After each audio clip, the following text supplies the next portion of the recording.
Blood and lust. 2. We met each other's parents, but there was something I noticed. His mother was overly protective and overly involved in our marriage.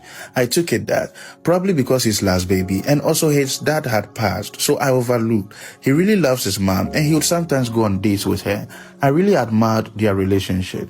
His mother literally took our wedding as hers. The colors were her idea, the venue, the food types, the decor inspiration, and everything were her ideas. She imposed what she wanted on me, and I had no option because of the great respect I held for her. She even wanted to choose my gown, saying she was also going to wear a gown on the same day and wants to make sure we don't end up wearing the same things. I thought to myself, how can you possibly think of wearing a gown on your son's wedding day?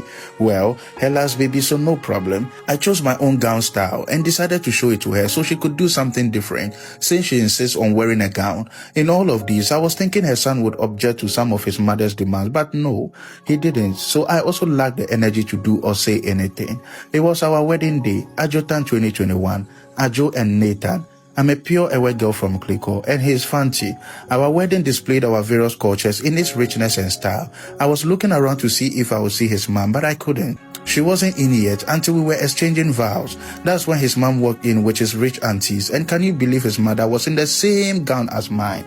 Bro, I nearly collapsed, but I kept composure. My husband couldn't stop smiling, and it was like he had finally seen his bride. His eyes got teary, and there were few drops of tears, and it was because he had seen his mother. It was at this point reality whispered to me that I could be marrying wrongly. The love and respect I felt for Nathan actually vanished on my wedding day.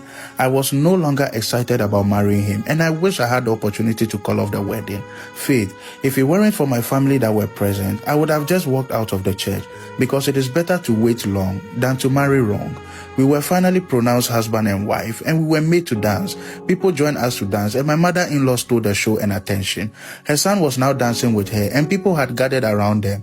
His church members and almost everybody had gathered around them, cheering them on, whilst I was behind the crowd, dancing alone, till my father had to join me.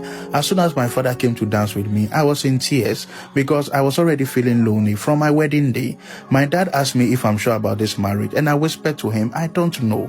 He gave me a hug and said we'll handle it. At the reception, my father told me not to eat anything, even though I was very hungry. He also asked me not to take anything from anyone.